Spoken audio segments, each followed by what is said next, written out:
ሰላም ቅዱሳን እንዴት ናችሁ? ወንድማችሁ ሀብታሙ ነኝ። ዛሬ ደግሞ የእግዚአብሔርን ቃል አብረን እንድንማር የእግዚአብሔርን ቃል አብረን እንድናይ የፈለኩት እንደዚህ በሚል ርዕስ ነው። ሰዎች በዲያብሎስ ሽንገላ ወይም በዲያብሎስ እስራት ውስጥ እንዴት ይያዛሉ?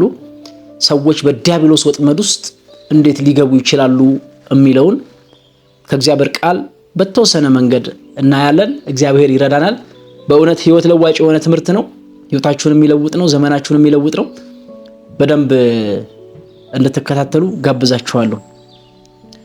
መጽሐፍ ቅዱስ ኤፌሶን ምዕራፍ 6 ከቁጥር 10 ሲናገር የእግዚአብሔር ቃል እንደዚህ ይላል፣ በቀረውስ በጌታና በኃይሉ ችሎት የበረታችሁ ሁኑ፣ የዲያብሎስን ሽንገላ ትቃወሙ ዘንድ እንዲቻላችሁ የእግዚአብሔርን ዕቃ ጦር ሁሉ አንሱ ወይም ልበሱ ይልና መጋደላችሁ ከደምና ከስጋ ጋር አይደለም እና ከአለቆችና ከስልጣናት ጋር ከዚህም ከጨለማው ዓለም ገዢዎች ጋር በሰማያዊ ስፍራ ካለ ከክፋት መንፈሳውያን ሰራዊት ጋር ነው ይልና ስለዚህ በክፉ ቀን ለመቃወም ሁሉ ፈጽማችሁ ለመቆም እንዲቻላችሁ የእግዚአብሔርን ዕቃ ጦር ሁሉ አንሱ ይላል።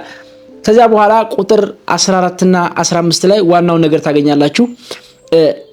እንግዲህ ወገባችሁን በእውነት ታጥቃችሁ የጽድቅንም ጥሩር ለብሳችሁ በሰላም ወንጌል በመዘጋጀት እግሮቻችሁን ተጫምታችሁ ቁሙ ይላል። ዲያብሎስ ሰዎችን በቁጥጥር ውስጥ ሊያስገባ ሲል፣ ዲያብሎስ ሰዎችን ሊያስር ሲል የሚያደርጋቸው ነገሮች የመጀመሪያው ነገር ሽንገላ ነው። ዲያብሎስ ሰዎችን ይሸነግላል። ዲያብሎስ ሰዎችን ይሸነግላል ማለት ምን ማለት ነው? ወደ ሰዎች ህይወት ዲያብሎስ ሲመጣ ብዙ ጊዜ በማስፈራራት አይመጣም። የሆነ ትልልቅ ነገር ይዞ ወደ ህይወታቸው አይመጣም። ሲመጣ ዲያብሎስ ወደ ሰዎች ህይወት የሚመጣው እጅግ በጣም ስማርት ሆኖ እጅግ በጣም ጠቢብ ሆኖ ነው የሚመጣው። ታስታውሱ ከሆነ ማቴዎስ ምዕራፍ 4 ላይ አንድ እግዚአብሔር ቃል እናገኛለን። እንደዚህ ይላል፣ 40 ቀንና 40 ሌሊትም ከጦመ በኋላ ተራበ። ፈታኝም ቀርቦ የእግዚአብሔር ልጅ ከሆንክ እነዚህን ድንጋዮች እንጀራ እንዲሆኑ በል አለው። እርሱም መልሶ ሰው ከእግዚአብሔር አፍ በሚወጣ ቃል ሁሉ እንጂ በእንጀራ ብቻ አይኖርም ተብሎ ተጽፏል አለው ይላል። አያችሁ፣ ጌታ ኢየሱስ ክርስቶስ የሚያስፈልገው 40 ቀን 40 ሌሊት ጾሟል፣ ርቦታል፣ በጣም ተርቧል። ስለዚህ በትክክለኛው ጊዜ ዲያብሎስ ይዞ የመጣው ነገር ምንድነው? ይዞ የቀረበለት ነገር ለክርስቶስ ኢየሱስ ይዞለት የቀረበው ነገር ምንድነው? ይሄንን ድንጋይ ዳቦ አድርገው ወይም እንጀራ አድርገውና ብላ፣ ርቦሃል አለው። አዎ እውነት ነው፣ ተርቧል። እውነት ነው፣ በሰዓቱ የሚያስፈልገው እንጀራ ነው፣ በሰዓቱ የሚያስፈልገው የሚበላ ነገር ነው።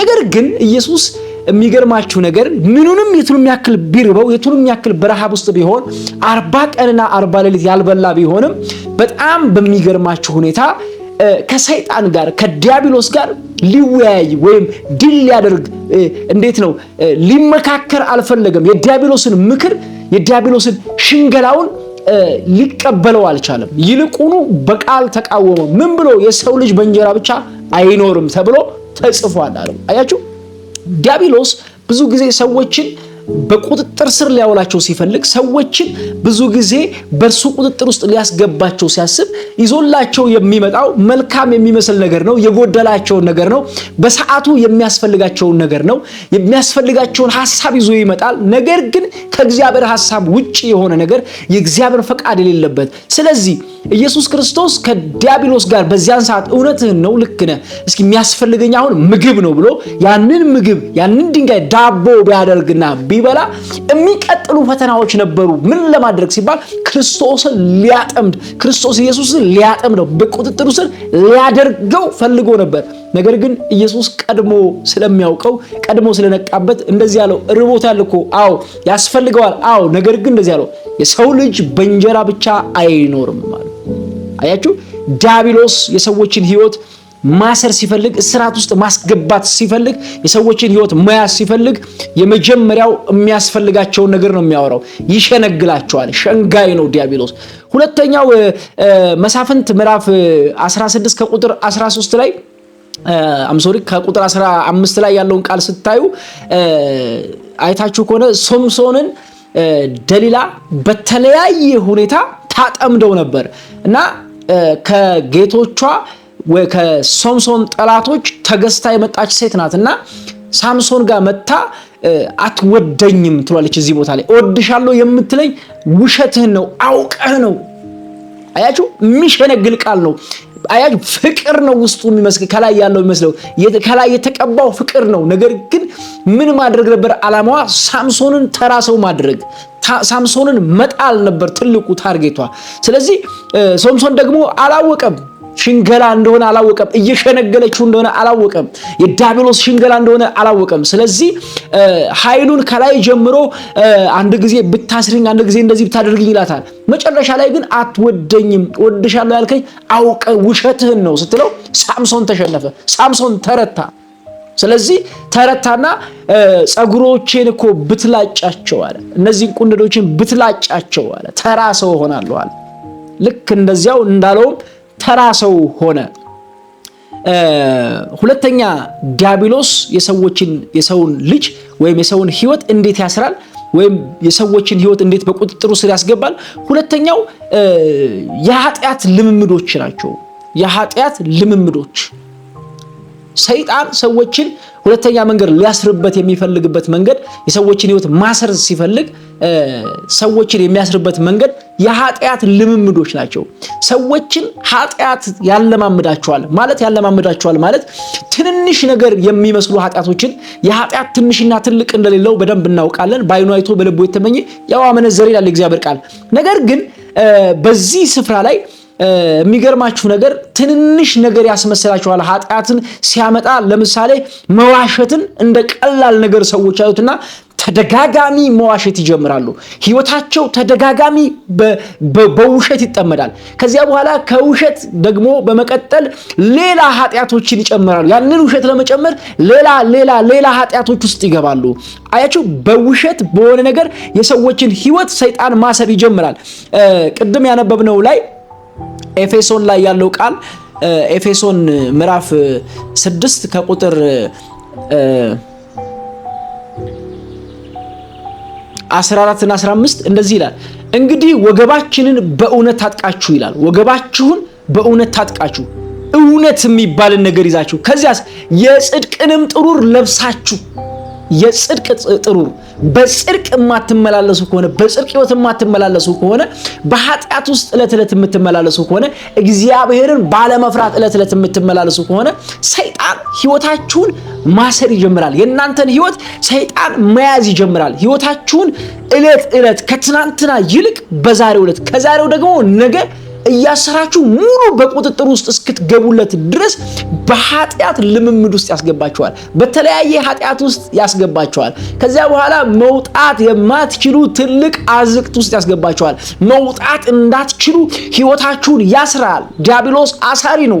ዲያብሎስ ሊያስራችሁ ሲፈልግ ግን ሁለተኛው በኃጢአት ልምምድ ውስጥ ነው የሚያስገባችሁ። የኃጢአት ልምምድ ያለማመዳችኋል። በኃጢአት ልምምድ ውስጥ እንድትመላለሱ ያደርጋችኋል። በኃጢአት ባህር ውስጥ ሊያስዋኛችሁ ሲፈልግ መጀመሪያ የተወሰነ ነገር ነው የሚያነካካችሁ። ከዚያ በኋላ ጥልቅ የሆነ ባህር ውስጥ ያስገባችኋል። መውጣት ያቅታችኋል።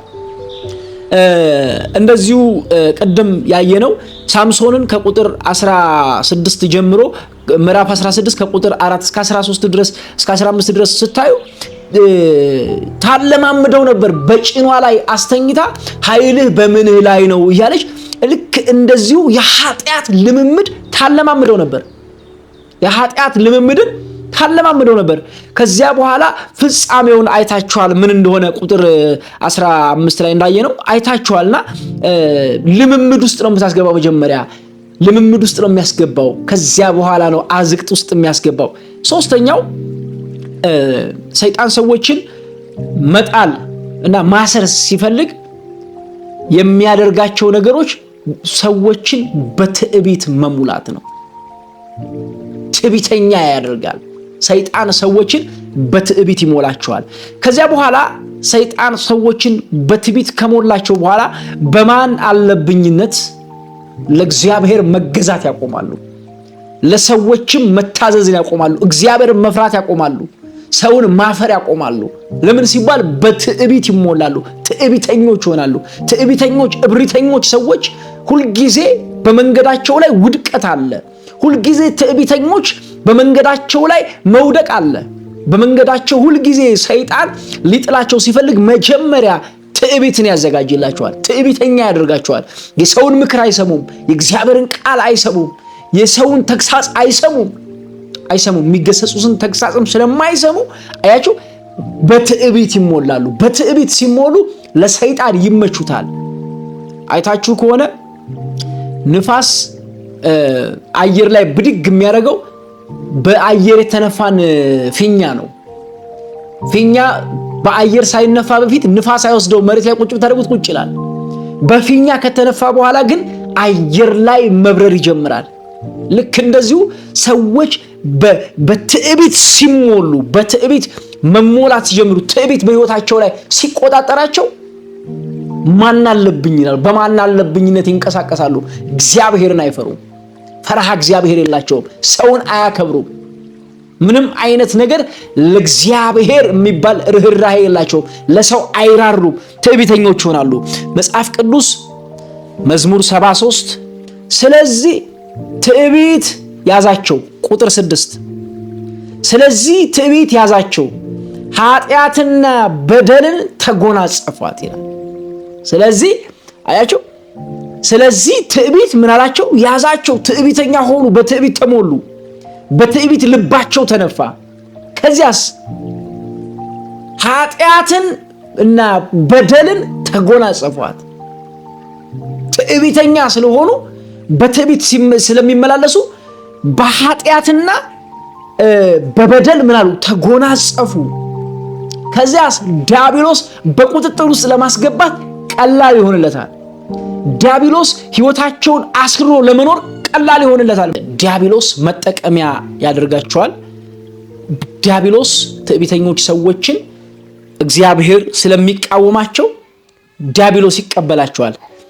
መጽሐፍ ቅዱስ ሲናገር ምሳሌ 16 ቁጥር 18 ላይ ትዕቢት ጥፋትን፣ ኩራትም መንፈሳዊ ውድቀትም ይቀድማል ይላል። አያችሁ፣ ከውድቀት በፊት ሰው ምን ይሆናል? ትዕቢተኛ ይሆናል፣ ኩሩ ይሆናል፣ የኮራ ይመስለዋል፣ በትዕቢት ይሞላል፣ ትዕቢተኛ ይሆናል።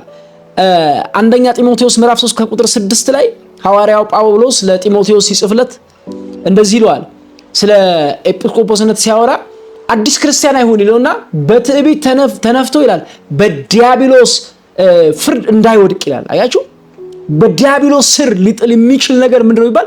ትዕቢት ነው። ሶስተኛው ሰዎች በትዕቢት በተሞሉ ቁጥር፣ ትዕቢተኛ በሆኑ ቁጥር የመውደቅ በዲያብሎስ እስራት ውስጥ የመግባት በዲያብሎስ ቁጥጥር ውስጥ የመሆን እድላቸው ይጨምራል፣ እጅግ በጣም ይጨምራል። ስለዚህ ትዕቢተኞችን እግዚአብሔር ደግሞ ይቃወማቸዋል ይላል መጽሐፍ ቅዱስ።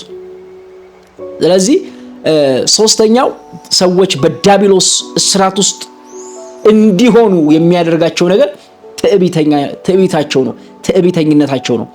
አራተኛውና የመጨረሻው ፍርሃት ነው። ዲያብሎስ ሰዎችን በወጥመድ ውስጥ ሊያጠምድ ሲል አራተኛ ሊጠቀምበት የሚችለው ነገር ፍርሃት ነው። የሰዎችን ሕይወት በፍርሃት በመምታት ሰዎችን ፈሪ ያደርጋቸዋል። ምንም ነገር ባልተፈጠረበት በሰላሙ ዓለም ሰላም ሆነው እግዚአብሔርን እንዳያከብሩ፣ በድፍረት እግዚአብሔርን ማምለክ እንዳይችሉ በፍርሃት ይመታቸዋል። በፍርሃት ከመታቸው በኋላ ሰዎቹ ዕለት ተደጋጋሚ በፍርሃት ከመታቸው በኋላ ተደጋጋሚ በፍርሃት ከጣላቸው በኋላ ዲያብሎስ በሕይወታቸው ላይ ሕይወታቸውን አስሮ የሱ ምርኮኛ ለማድረግ ዘመናቸውን አስሮ ለመጨረስ እጅግ በጣም ቀላል ይሆንለታል። ፈሪ ሰዎች ሁልጊዜ በዲያብሎስ ሽንገላ ስር ይወድቃሉ። መጽሐፍ ቅዱስ መዝሙር 55 ላይ መዝሙር 55 ከአንድ ጀምሮ የእግዚአብሔር ቃል እንደዚህ ይላል፣ አቤቱ ጸሎቴን አድምጥ ልመናዬንም ቸል አትበልና ተመልከተኝልና ስማኝ፣ በሐዘኔ ተቅበዘበዝኩ ተናወጥኩ። ከዚያስ ከጠላት ድምፅ ከአመፀኞችም ግፍ የተነሳ አመፅን በላይ ጥለውብኛልና በቁጣም ጠልተውኛልና ልቤ በላይ ተናወጠብኝ፣ የሞት ድንጋጤም ወደቀብኝ። ፍርሃትና መንቀጥቀጥ መጣብኝ፣ ጨለማም ሸፈነኝ ይላል። አያችሁ፣ ዲያብሎስ ሰዎችን ሊያስር ሲል በቁጥጥሩ ስር ሊያስገባ ሲል ህይወታቸውን አስሮ ዘመናቸውን ሊጨርስ ሲፈልግ በፍርሃት ይመታቸዋል። አሁን ዳዊት እዚህ ቦታ ላይ ሲናገር ምን አለ? ከጠላት ድምፅ ከአመፀኞችም ግፍ የተነሳ አመፃቸው በላይ ጥለዋልና በቁጣቸውም ጠልተውኛልና። አያችሁ፣ የጠላት ድምፅ ሲመጣ ዳዊት የጠላት ድምፅ ሲወረወርበት ልቤ አለ በላይ ተናወጠብኝ አለ፣ የሞት ድንጋጤ ወደቀብኝ አለ። ሰዎች ድንገት ከመሬት ተነስተው ሞት ይሸተኛል ይላሉ፣ ይፈራሉ።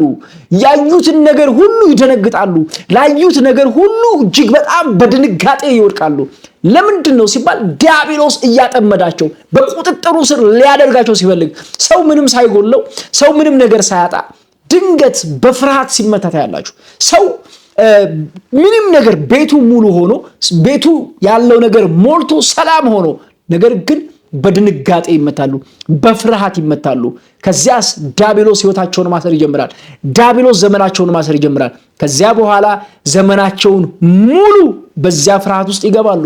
ለሰይጣን ቀላል ይሆንለታል፣ ያስራቸዋል ህይወታቸውን። ከዚያ የሞት ድንጋጤ ያለ ዳዊት ወደቀብኝ አለ። የሞት ድንጋጤ ወደቀብኝ፣ ፍርሃትና እንቅጥቃጤ መጡብኝ አለ። ጨለማም ሸፈነኝ አለ። አያችሁ፣ ፍርሃት ጨለማ እንዲሸፍናችሁ፣ ዲያብሎስ እንዲሸፍናችሁ፣ በእስራት ውስጥ እንድትወድቁ ያደርጋችኋል። ስለዚህ ወገኖቼ ዛሬ እግዚአብሔር አምላክ እየተናገረን ነው። ሮሜ ምዕራፍ